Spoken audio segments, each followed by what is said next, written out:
So we have our note drawn in and we have Vital open.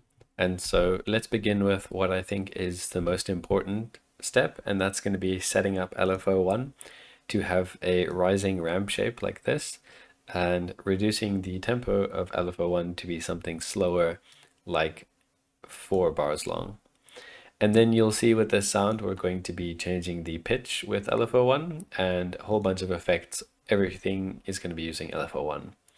So let's begin by dragging LFO1 to oscillator 1's pitch, and it'll default to 48. So right click and enter the value of 24 to make it 2 octaves. And then we have this sound, which is like a basic alarm riser kind of a sound. So we need to do what we can to make this a little more interesting.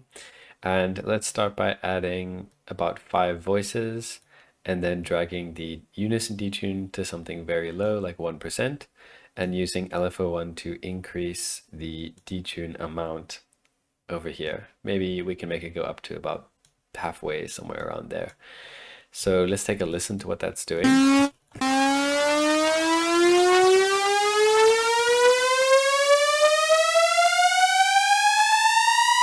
You'll see that's introducing like a rising oscillation in the sound. And let's continue by opening the sample oscillator and taking the level all the way down. And let's change from white noise to something more interesting like the grinder sound. And let's go to oscillator 1 and activate frequency modulation from sample.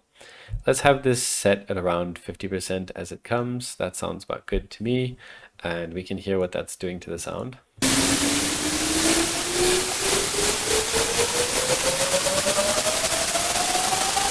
Right, so now let's start adding some effects. And as always, don't bother with trying to copy everything exactly. Just roughly understand what I'm doing and make the values to be what you think they should be at. Or I guess if you really want to, you can copy, but I think it's better to just use your own ears and decide. But anyway, so for the effects section, let's add LFO1 to a lot of effects, and let's start by adding a chorus and dragging the feedback down, making LFO1 increase that feedback over time, and dragging the mix down, doing the same thing. This will kind of wash out the sound a little bit and give it some interesting stereo effects.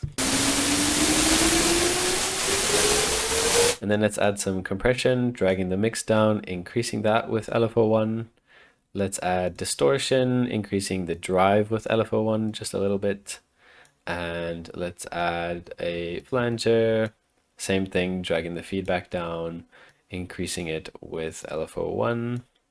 And maybe we can make the mix statically at 23%, somewhere there. Let's add a filter at this and drag it to the top, and then change from this analog to be something like a phaser, just to add a little bit more character, but also increasing the frequency with LFO1 just by a little bit. And then let's drag the resonance all the way down and have that increase all the way back up with LFO1.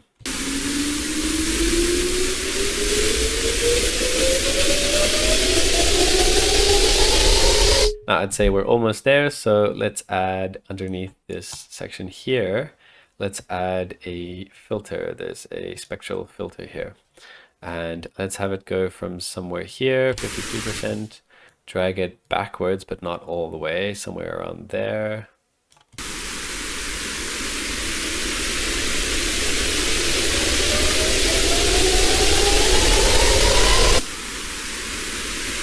That's almost right. Maybe we can have that filter effect be less and maybe drag it back a bit.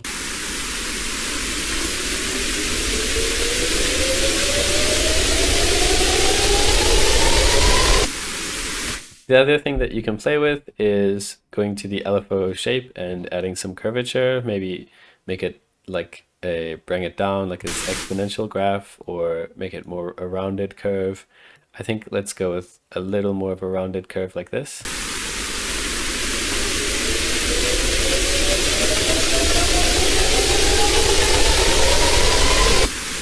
I think that's about good for me. I think we can resample that.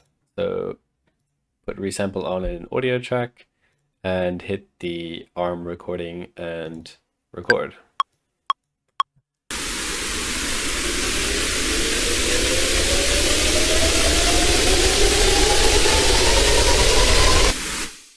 All right, so I think this is probably good enough on its own, but we can add a couple extra steps to make it more interesting. And I think it starts a bit loud already because it's white noise pretty much. And so we can add a volume curve like this, and then we can add a couple effects. And let's go for some overdrive because I want to use this filter setting, and we want to drag it the bandwidth to be something very low, like 0.5. And then we want to drag this frequency in, as you may expect, a ramp from low to high.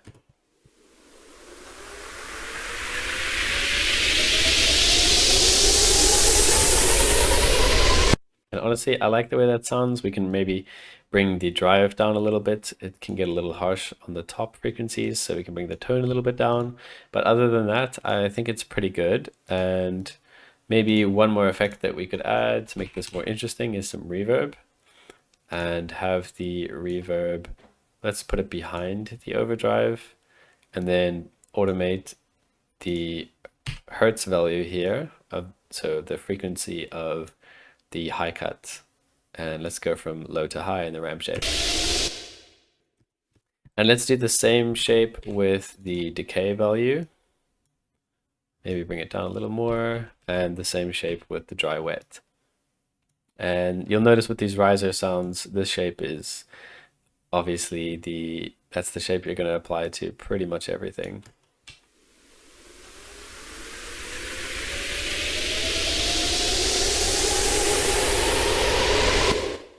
I think there's a little too much reverb, so let's just bring that value down from the start and not let it get that high. And I would say at this point we have a riser, so let's give it one more resample and take a listen.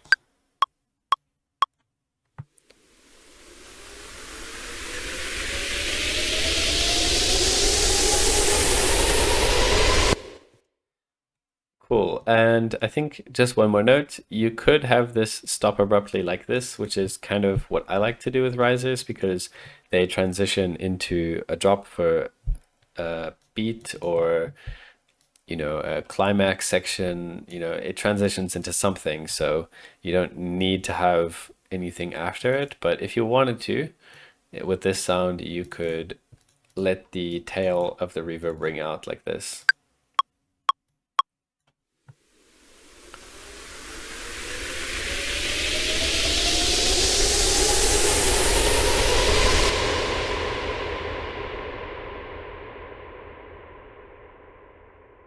So for method 2, what we're going to do is take samples and add a ton of reverb to them, and then reverse them and layer them with each other. So let's start by adding a vocal layer. These usually work pretty well. So let's just see a random vocal sample we have. Okay, I like these hays. I seem to have a lot of them. So let's add some reverb. And let's make sure that the decay is very high. We can turn the high cut off and make the dry wet at 100%. And we're going to use this reverb for all the layers, so we may as well Control-C copy it. And now we're going to need to resample this and record.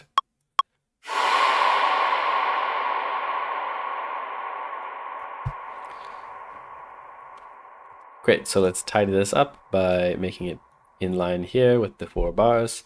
We can add a little fade at the end just to make sure there's no click, and then press Control-J to consolidate this. And once we're done with the sample, I think we can just delete it and do the final step, which is going to be reversing the sample. So now we can add another layer. And before you add the next layer, just make sure that you mute the previous layers so that they don't get resampled together. Great, so I think for the next layer, a clap will be pretty good. You can pick any clap really. Let's use this one, sure. And we have that reverb copied, so let's Control V to paste that and go ahead to the resample.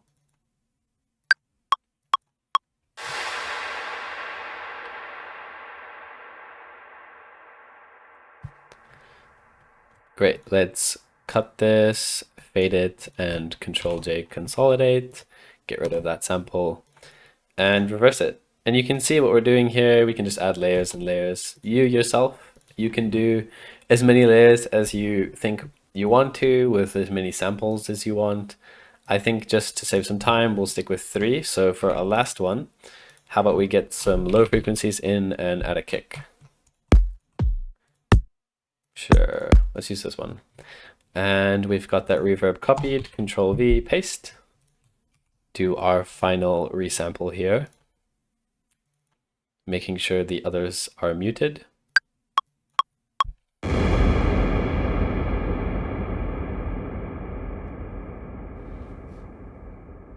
Great. Let's clean this up, fade and consolidate, get rid of the sample and reverse.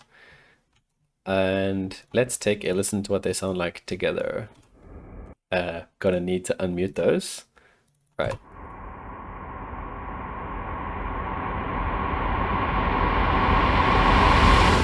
Cool. I think the low frequency, the kick drum one can go down a little bit. And let's see, this sample, yeah, the higher pitch one, I want to go up a bit in volume for mixing. And let's group the 3 of these together and we can start adding some processing to the group here. And just one more thing I want to mention before we do some group processing is that you'll hear right at the end here, it kind of drops off again. And that's as it returns to the way the sample played from the beginning. So what we can do if we don't like how that sounds, just this part at the end you'll hear, we can just delete it. So we can select all 3 here and drag this back to get rid of it. And now it will stop abruptly like a riser. Of course, you can keep that if you like it, but I think it generally doesn't work so well, especially if you used a vocal that has words in it, then you'll hear the words coming backwards, and that's not always the best for a riser, but you know, do whatever you feel like you want to. For this example, we're gonna cut the little end tail off there. Great, so let's start doing some processing on the group. And as you might imagine, we'll do the same kind of ramp shape. And so let's begin with the saturator. Bring that down so that we can use our gradual ramp shape going up. I think it's better to drag this down so it can be more accurate. Also, if you want to move this in smaller increments, you can hold Shift and you'll see it starts moving slower. Anyway, so let's do it around here. That sounds good. And I think the next effect we can add is some reverb. And this one will keep the high cut and we'll automate the hertz value going up on the high cut. And let's also do the dry wet kind of like we did before. Maybe not that high, let's go around 38. The decay can stay there.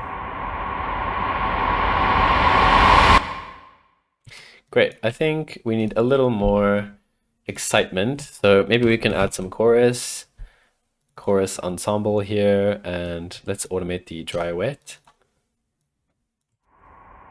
Maybe to go a little lower, 28. I'm hearing it a little bit, maybe want to hear that a bit more. That's a bit much, so let's add a curve to this, and to curve your automation, you can hold Alt. So if you drag like this, it's not going to do anything, but if you hold Alt in the middle, you can curve it whichever way you'd like to. So we'll do like an exponential curve here. And I think we should do a similar shape for the amount. Might be helpful. Let's do that curve as well. Yeah, I like that. And next, I think we need a little more high frequency. So let's take this middle, actually let's take the first one, which was the vocal sample, duplicate it, open it up and add 12 semitones higher to it. So that's going an octave up. And we probably want this volume to go down a bit. And let's take a listen to what that sounds like.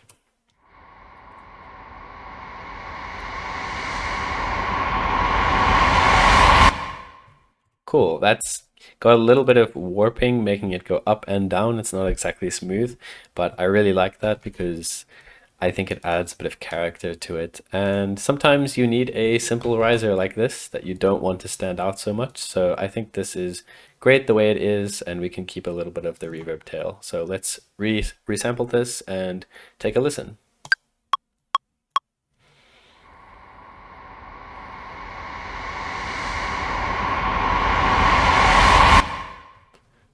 For our third and final method, we will be using percussion, and to make the percussion like a riser, we will increase the volume over time by adding more and more notes and to have some effects mirroring that ramp shape like we've used before.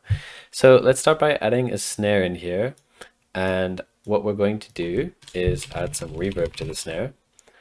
And let's set those reverb settings to be about 50% dry wet and have the decay up a bit, maybe around 3.5 seconds. And let's keep the high cut where it is and record this reverb snare.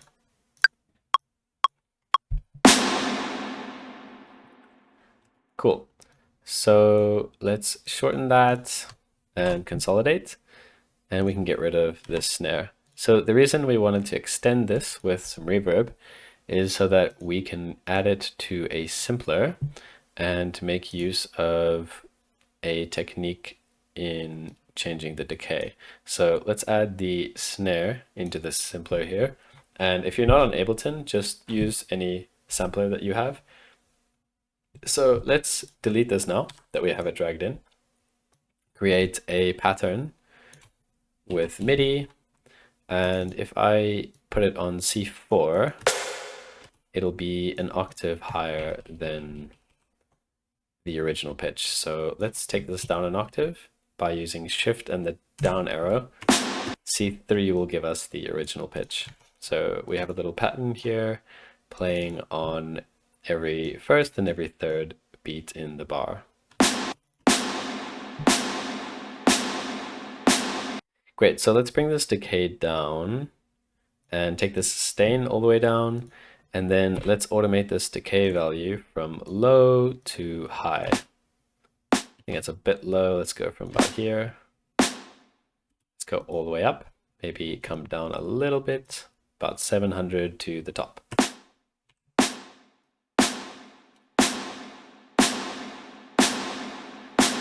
So we have that tail kind of increasing over time, adding to that riser feel. So let's do a similar thing with the frequency. Let's not go too dramatic. So about 13,000 hertz to the top, 20k hertz. And let's do the same with the resonance, adding a bit of resonance up to about 32%. Cool, let's go for overdrive, and let's use that same technique that I like to use, where we drag the frequency of the overdrive down and have it automated from low to high. I feel like it's just a more interesting way to do like an EQ from low to high, or like a filter or something, because you also get a bit of drive and you can play with the tone value and stuff. So sometimes it's better to use a filter or an EQ, but sometimes I like to use this overdrive to basically EQ a sound. Anyway, so here's what we have. I like bringing this drive down and the tone all the way up.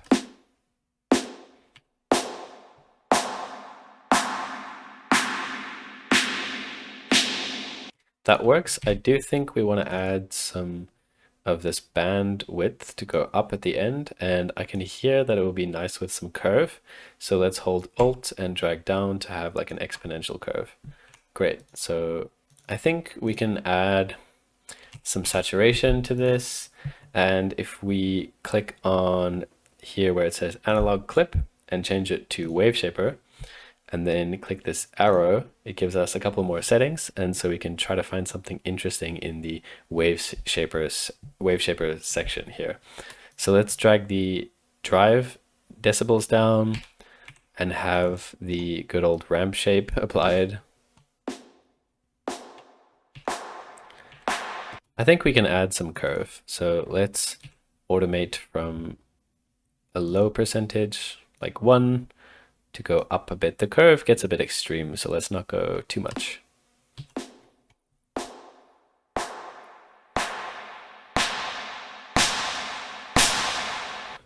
Yeah, that's already a bit much, so let's drag this down to be about 12%.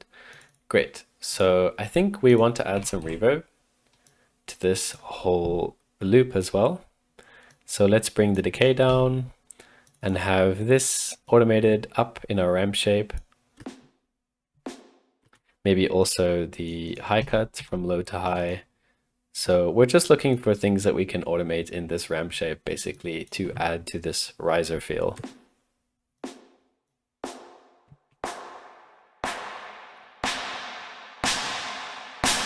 Yeah, let's do the same to the dry wet. From about 21 to 46. Great. And I know I'm going to want to use some delay here. This is an effect I really enjoy. So let's click on the 2 here and make this kind of like a bandpass filter in the middle. Change it to ping pong, and we're going to automate the feedback from low to high and the dry wet from low to high as well. Great.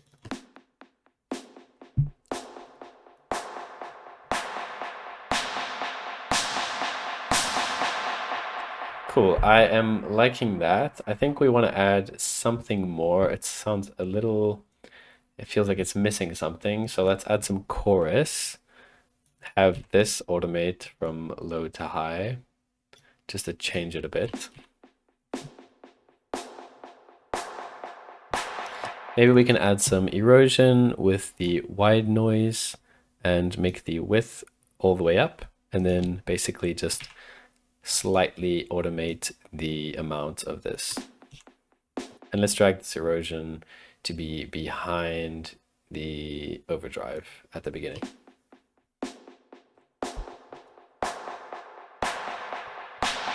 I'm not really hearing that so much, so let's make this a more drastic curve going up, and yeah, let's curve it. So we're automating the amount of erosion that we're hearing.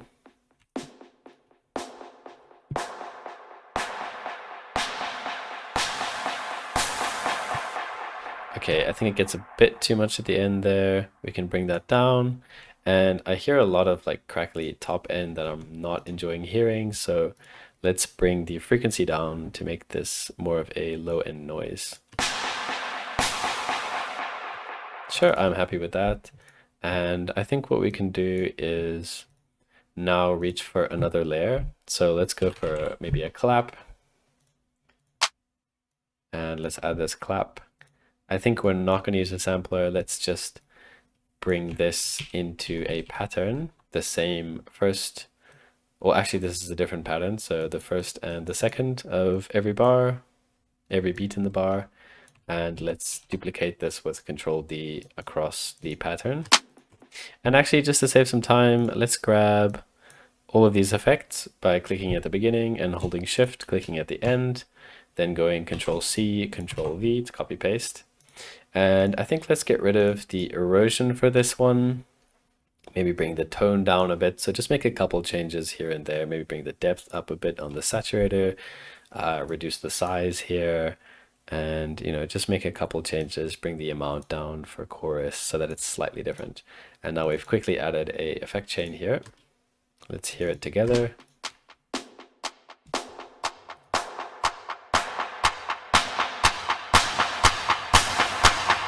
Now we can group them together and add even more delay to the entire group. And what we'll do is make sure that the delay timing, this one set to 2, is different to the one in the group. So let's have this one on 3. And let's automate the dry wet of the group. Let's go from low to, let's go all the way up to about 60% here.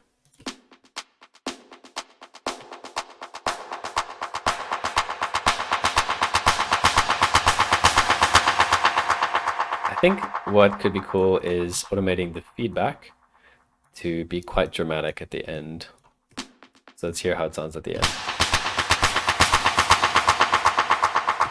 I think this might also sound better with ping pong as well. No, let's keep it on, let's keep it off ping pong and maybe stay on repitch.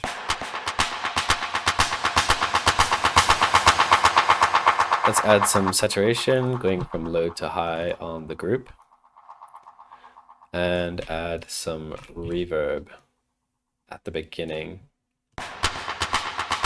And we'll do the same kind of technique here, using the decay, going low from low to high, dry wet, low to high. Just following this ramp shape in basically everything we do for making risers.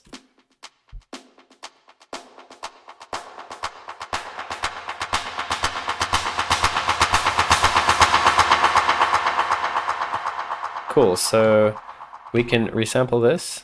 I think this is a good layer, and you can have fun adding more percussion in, maybe creating a more complex rhythm in there. For now, we'll just record this and resample.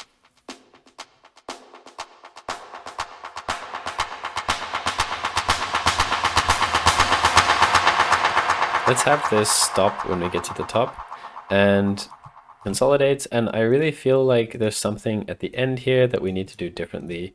I'm not getting enough of that riser feeling from this. So this is a good bass. I think what we could do is take the same clap here and add some reverb to it. And let's use the same technique we used in method 2. You know, add a bunch of reverb, take the high cut off, and basically make like a reverb reverse tail like we did in the second method, and just add it as a layer.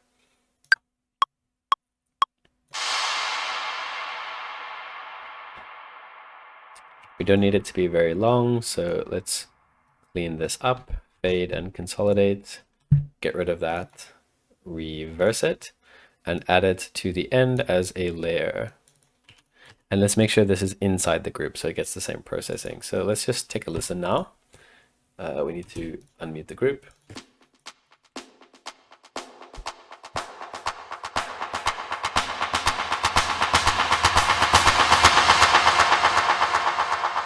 I don't think this is loud enough, so let's increase the volume a bit.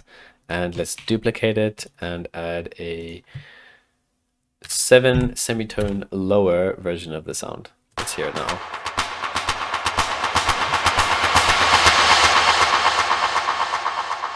Cool, I think this is ready for resampling now. And let's take a listen.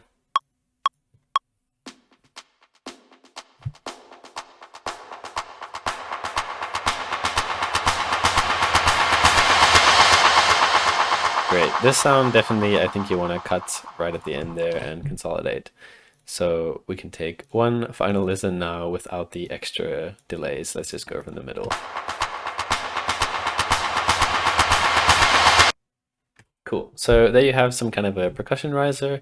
So I hope that these methods have been helpful for you, and that you can take these concepts and apply them in your own way and make some fun risers. And hopefully they sound interesting and unique to you. Thank you so much for watching, guys. I really, really appreciate it. Bye-bye.